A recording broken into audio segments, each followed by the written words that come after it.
rapper Kid Cudi posted something very, very courageous on his Facebook page recently. He has been dealing with incredible anxiety and also depression, something that a lot of his fans did not know about. And so as a result, not only did he candidly talk about what he's going through emotionally and what he's gone through emotionally for quite some time, he also talked about how he's seeking help and how he is planning on taking a little bit of a break from social media. Now, he has an album coming out soon, and it will still come out, but he's not going to play a big role in promoting it. He just kind of wants to take a step back and seek a little bit of help. So his post is long, and I was trying to pick portions of it that I would read to you guys, but I felt weird cutting out what he said, because I think the entire post is important. And I know a lot of people deal with depression and anxiety, and so I want to read what he had said. He writes, it's been difficult for me to find the words to what I'm about to share with you because I feel ashamed. Ashamed to be a leader and hero to so many while admitting I've been living a lie. It took me a while to get to this place of commitment, but it is something I have to do for myself, my family, my friends, my best friend, daughter, and all of you, my fans. Yesterday, I checked myself into rehab for depression and suicidal urges. I'm not at peace. I haven't been since you've known me. If I didn't come here, I would have done something to myself. I simply am a damaged human swimming in a pool of emotions every day of my life. There's a raging, violent storm inside my heart at all times. I don't know what peace feels like. I don't know how to relax. My anxiety and depression have ruled my life for as long as I can remember, and I never leave the house because of it. I can't make new friends because of it. I don't trust anyone because of it, and I'm tired of being held back in my life. I deserve to have peace. I deserve to be happy and smiling. Why not me? I guess I give so much of myself to others, I forget that I need to show myself some love too. I think I never really knew how. I'm scared, I'm sad, I feel like I let a lot of people down, and again, I'm sorry.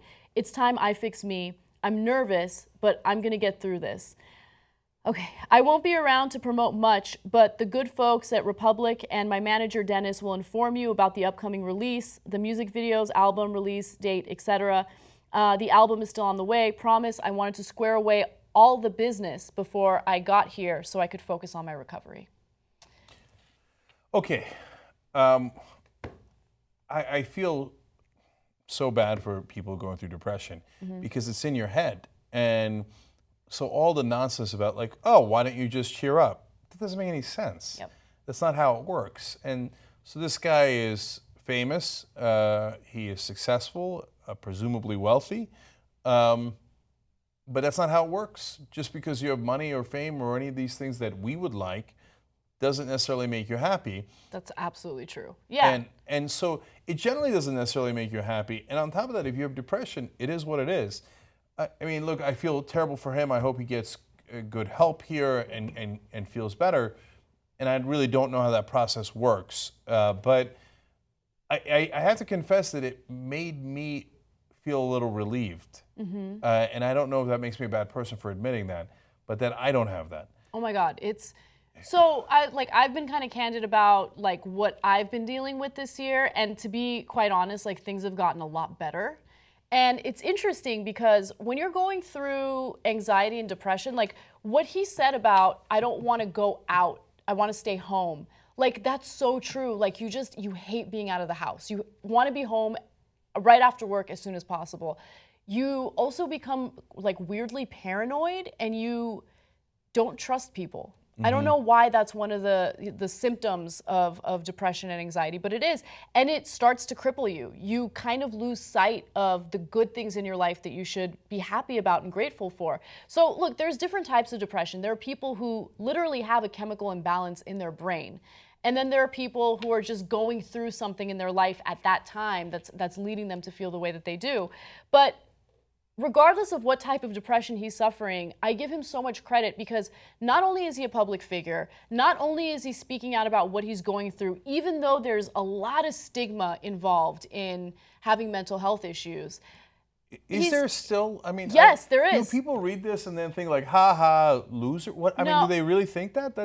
I don't think it's that overt, but I'll give you an example. So like I started seeing a therapist this year, and so at first I saw her every week, and then I saw her today actually, and she was like, you're good.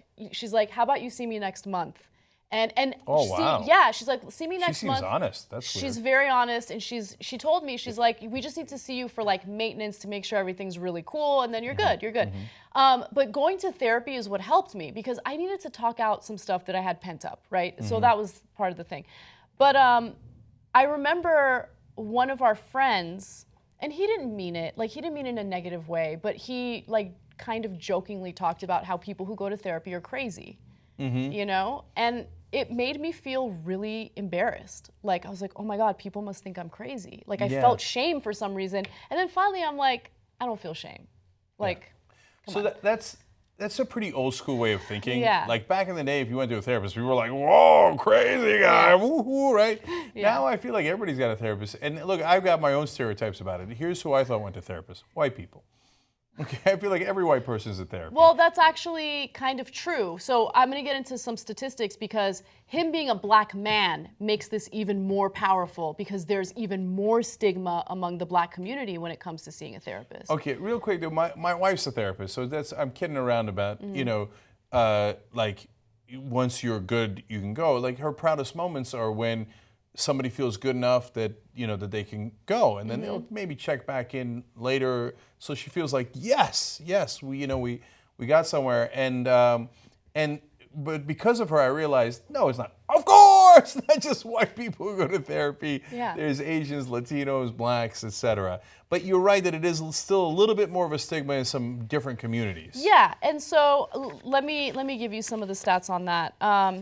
So according to the U.S. Department of Health and Human Services of Minority Health, black people are 10% more likely to report having serious psychological distress than white people.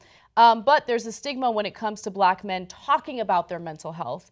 And despite being disproportionately affected by mental health conditions, black men in America have to deal with a lack of healthcare resources, a higher exposure to factors that can lead to developing a mental health condition.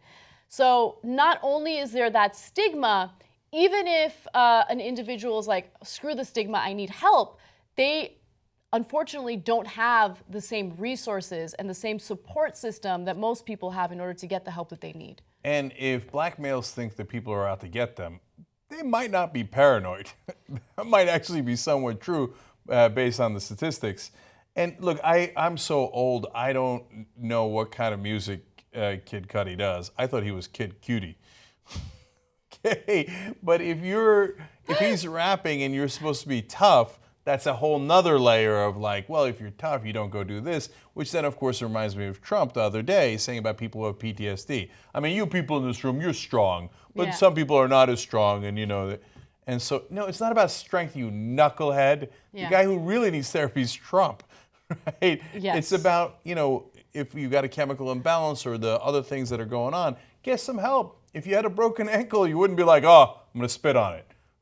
That's what they used to say in football practice back in the day. Spit on it, right? Yeah. No, you'd go get your bones put back into place. So there's nothing wrong. And your brain is so much more important than any other organ. So that's the one you want help with the most. So go see a professional. Absolutely. My heart goes out to Kid Cudi. I thank him for being as brave and courageous as he was, for sharing his story, and I hope he gets better. You power the Young Turks. We do this all through membership. tytnetwork.com/join. Let's build the media that we can believe in.